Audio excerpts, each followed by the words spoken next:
trauma to carry out my first trial run operation. An enormous quantity of cocaine had been flown in on one of these operations, and I was to deliver it into the neighboring state of Arkansas. By that time, Bill Clinton's drug operation was in full swing. He was governor of Arkansas, and I delivered this cocaine to a remote airport in Ouachita Forest, which I've since identified as Mena Airport.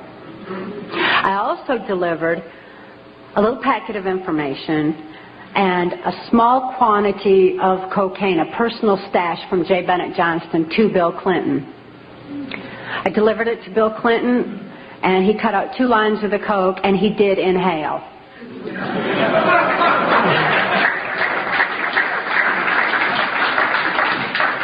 That certainly wasn't the only time I saw Bill Clinton using cocaine. My sexual experience with Bill Clinton was extremely limited, in spite of the fact that I was a sex slave. It was my experience that Bill Clinton is bisexual, leaning far more towards a homosexual end. All I've ever seen him involved in was the homosexual activity, with very limited experience with him myself. Whereas my experience was much more prevalent with Hillary Clinton, because Hillary is also bisexual, leaning more towards a homosexual end, and it was she who accessed my sex programming to fulfill her perversions. People have all kinds of belief systems, and I'm sure each and every one of you has various and different belief systems as well. Regardless of what your belief system is, it is imperative that you know that these criminals are people. They are within our realm to affect. They need to be held accountable for their actions and their crimes against humanity.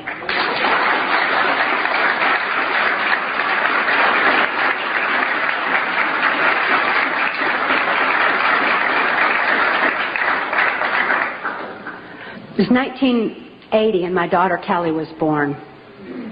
She was born directly into the MK Ultra Mind Control Project on a much higher level, a more sophisticated technological level than I was subjected to. In addition to trauma, she was subjected to harmonic mind control programming on NASA installations literally since birth, before her brain even had a chance to form. As soon as Kelly was born, Senator Byrd figured I'd been traumatized enough by that time and ordered that we be transferred back to Nashville, Tennessee to carry out operations during the Reagan administration. By being within the country music industry, we had a second handler. His name was Alex Houston. Alex Houston is a ventriloquist, stage hypnotist in the country music industry. Above all, he carries out criminal covert CIA operations that fund the black budget, and this certainly included bringing in large quantities of cocaine and distributing them through the United States, Canada. He was working at that time and provided a cover for me to be taken throughout the United States, Canada, Mexico, and the Caribbean for these criminal covert operations. As my handler, he took me to various military and NASA installations for mind control programming for specific operations that I was forced to participate in. These operations that I won't have time to get into tonight are detailed in our book, Transformation of America. And they involve such leaders as the President of Mexico at that time, De la Madrid, and Vice President Salinas.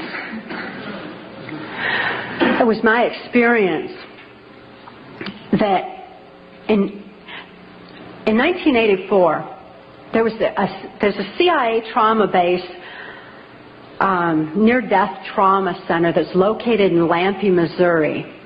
It's called the Swiss Villa Amphitheater. And they bring certain involved country music acts in to bring large quantities of cocaine or bring the cocaine out for distribution, because Lampe, Missouri is just across the Arkansas line and is very much a part of Bill Clinton's cocaine operation. and it was in full swing at that time. It's also interesting to note that this Lampe, Missouri operation is where the country music industry was more conveniently relocated, right there in Branson, so that it would be closer to Clinton's cocaine operations. Lampe, Missouri was a place where I heard George Bush and Bill Clinton talking, where from the point of view I had, they certainly were friends, and they didn't recognize any party lines between them. That's something for the, a smoke and mirrors illusion for the public. It's not something they adhere to because they had exactly the same agenda, and that was for bringing in this New World Order. I heard George Bush talking at that time. He was talking to Bill Clinton, and I've since photographically recorded it and wrote it verbatim in our book, that when the American people became disillusioned with Republicans leading them into the New World Order, that Bill Clinton, as a Democrat, was going to be put into the office of president. This was decided in 1984. Actually, I'd heard about it even prior to that. But as of 1984, they were already discussing it as an absolute fact. It was also discussed in the groundwork for NAFTA that by the time George Bush went into the office of president, that Salinas was going to become president of Mexico, and they together would be bringing in the NAFTA, which was the beginning of New World Order controls. I was forced to participate in the criminal groundwork for NAFTA, the opening of the Juarez-Mexican border to the free trade of drugs, free trade of our nation's children. It's absolutely appalling, the criminal roots of NAFTA. Again, this is detailed in the book. But it's interesting to note that these political moves had already been decided way back when. And as I deprogrammed, and as I was, it was really something to me to find out people didn't know about this stuff. I mean, it was so obvious to me. I didn't realize that people were unaware and had bought into some kind of smoke and mirrors illusions of what was going on and never thought to look behind the scenes to what was really going on. But I understand good people don't think that way. They don't have criminal minds. They don't think to look for that kind of criminal activity. Just like these guys are limited in their thinking by immorality, good people are kind of blinded from that kind of criminal activity until their eyes are open to truth. But this criminal activity that was going on at that time, the people that were involved were following directions from George Bush. I don't purport to know it all. I don't purport to know that George Bush is at the very top of all this, but he is as high up as I knew. It was my experience that Ronald Reagan answered to George Bush, not robotically, not under mind control, but willingly, because George Bush was respected for what he knew about bringing in the New World Order. Consider his past. George Bush first began with the United Nations. Then he went on to head our CIA. Then he ran our country through 3 administrations that I'm aware of, the Reagan administration, his administration, and the Clinton administration, because Reagan and Clinton both answered to him. Mexican President de la Madrid answered to him and knew that Salinas was to be coming into power, and Salinas had more influence in Mexico at that time than de la Madrid, that, as far as my experience was concerned. Also, Saudi Arabian King Fahd followed orders from George Bush, as did the Prime Minister of Canada, Brian Mulroney. In 1983, I heard Ronald Reagan and Brian Mulroney discussing the New World Order. Senator Byrd had acted in the capacity of a pimp and prostituted me to Reagan, and I was present at this White House cocktail party. Now, Ronald Reagan certainly provided a wonderful smoke and mirrors illusion for all of us. For those of you who don't want to believe that he's involved in this, he told you he's an actor. And he did a real good job of it for a long time. That was his role. That's what he was supposed to do. Nevertheless, I heard Ronald Reagan telling Brian Mulroney that he believed the only way to world peace was through mind control of the masses. I know from experience there's no peace of mind under mind control. And I wonder at a world peace where people don't have peace of mind. Mind control, the ramifications of mind control are far-reaching, because I also know that under mind control there's no free thought. Without free thought, there's no free will. Without God-given free will, there's no soul expression. What kind of a world peace can we have without any free will or any soul expression, without any spirituality?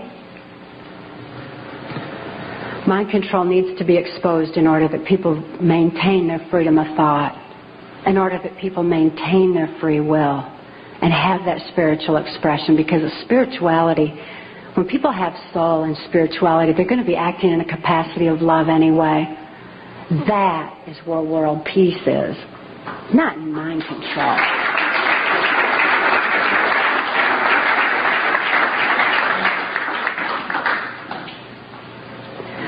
By 1988, I'd been forced to participate in numerous operations against my will, all of which I certainly would never have done. I guess if I had had any part of me that was willing to do anything like that, mind control would not have been necessary. I'm appalled at what I was forced to participate in, but I am relieved that this information's getting out, that people are passing the book Transformation of America hand in hand, hand to hand, so that hand in hand we can take back our country. This information is information that you have a right to know and a need to know, and their controlled medias are not going to suppress truth. Truth prevails.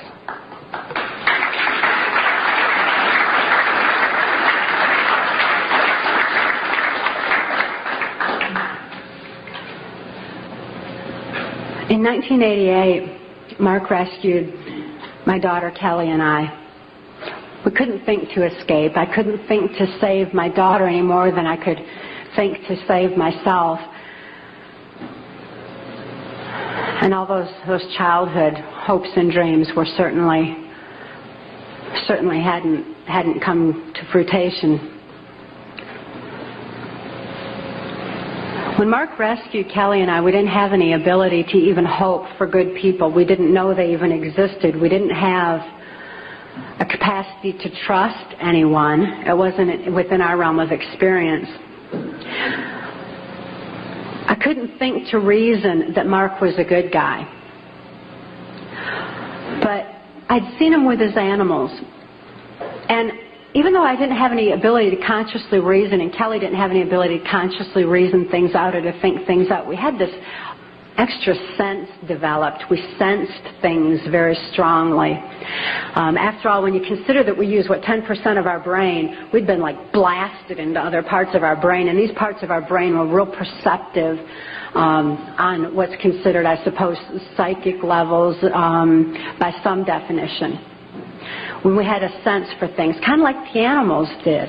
And we noticed that the animals loved Mark. He had these raccoons that he'd rescued. He had 3 raccoons, and they all loved him, and they hugged him, and they wrapped their arms around his neck, and they patted on his face and kissed him. And, that was really a neat thing for us to see, because we had only seen our animals abused. We lived on a farm. We had lived on a farm, and we had dogs and cats and horses and cows and guineas and chickens and all kinds of animals, all of which Alex Houston tortured or killed to keep us in line to, if we didn't do this, this would happen to our pet. And we loved our animals. Please bear this in mind, that people who abuse children oftentimes abuse animals. If you see someone abusing an animal, keep your eyes open, look further, make sure those kids are safe. I've never seen an exception to this rule. Not that there's not one out there somewhere, but I've never seen an exception to it. So it was very telling to us that these animals loved Mark. Additionally, when came in and rescued us. I mean, here we were under the gun of the CIA. Everything was very precarious, to say the least. I was 30 years old. I was supposed to be killed, as most mind-controlled slaves are at the age of 30. Besides, I was considered too old for sex by that time, so I was supposed to be wiped out. But Mark came in and rescued me from certain death and rescued my daughter from a fate much worse than death, and took the time to rescue our animals. He packed up all those cows and horses and guineas and chickens and loaded them up on these different trailers and everything and brought them to safety as well. This had a profound impact on Kelly and I. We certainly developed an ability to trust right there and then. Mark took us to the safety and serenity of Alaska. Since we were safe for the first time in our lives, experiencing love for the first time in our lives, memories of our past began flashing on our mind's screen.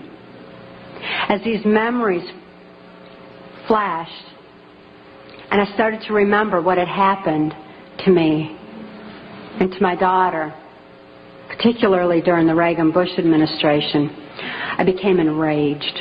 I was enraged at what my daughter had been through, the tortures I'd endured, and what the plan was for humanity as a whole. I'd have been blinded by that rage, immobilized by that rage, if it weren't for Mark's wisdom in telling me that the best revenge is total recovery. Because through total recovery, by photographically recording all those events, I could expose these people for exactly what they are, for what their plans are, for what I witnessed behind the New World Order. Be able to get help for my daughter, who was in desperate need of help at that particular time. So I began writing out my memories. By writing out my memories, I used a different part of my brain than verbalizing. It bypasses emotion. Bypassing emotion was very necessary for logically making the incomprehensible comprehensible, for understanding and grasping what had happened to us and what could be done with that information. Kelly was not so fortunate. Because of the harmonic programming that she'd endured, remembering the traumas and deprogramming the program did not allow her access to all parts of her brain as it did me. She still needed some technological equipment to help her recover. She needed to actually have those neuron pathways vibrated back open with harmonic equipment. Therefore, she went into Humana Hospital in Anchorage, Alaska, in an intensive care unit. She suffered horribly at that time and responded only to some psychological intervention and not to any conventional medications. Kelly was actually suffering respiratory failure because mind control has advanced to the point where they know the ins and outs of the brain and the mind so well that they know how to program not only the subconscious but to go into the primitive mind, the very area of our mind where blinking, breathing, and circulatory, heartbeat, all that is regulated. And they could go in there and put death programs in place. In my daughter's case, it was respiratory failure, so that in the event that she ever had cause to remember, which they never expected could happen, but in espionage, that can happen. We've heard of that, where the brainwashed, where they have the memory accessed. So they wouldn't have to take the old cyanide pill anymore like they used to, like spies used to. Instead, they would just simply go into respiratory failure, circulatory failure, and no information would be released at all. There was no chance of the information getting out that way. Since my daughter was being raised was genetically and mind-controlled, being brought up to be in espionage, she had that program in place and it went into effect. Because of the medical attention that she needed, she became quickly thrust into the illegal and immoral custody of the state of Tennessee, where she remains today. The violations of laws and rights that proliferated in her so-called legal case were extensive. We had one clean district attorney that went in and told the judge that he was violating constitutional rights and human rights in my daughter's case, and cited law after law after law, and the judge interrupted him and said, but laws do not apply in this case for reasons of national security. This certainly raises a question. What does national security have to do with a documented, validated, and proven rape and molestation of a child's mind and body?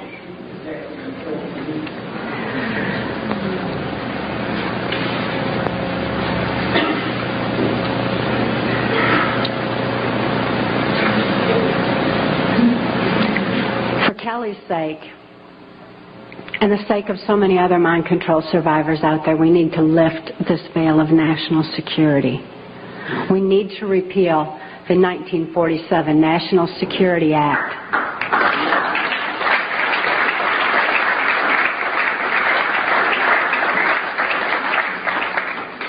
This is a national security that's threatening the security of our nation when it covers up such crimes against humanity as mind control, when it covers up the CIA's so-called war on drugs, when it covers up the selling out of our country to New World Order controls. That's a national security that has nothing to do with the security of our nation. This national security has kept information pertaining to mind control for all of you for far too long. We've got to get this information out. We've got to arm others with knowledge on mind control, because knowledge is our only defense against mind control. We need to get this information out in detail so that we can all be more effective in our particular areas of taking back our country and ultimately taking back our world, for Kelly's sake, for the sake of all the other mind control survivors and victims that I know are out there. There's many, many of them. And for the sake of humanity as we know it. It is truth that sets us free. Please help us spread the word. Thank you.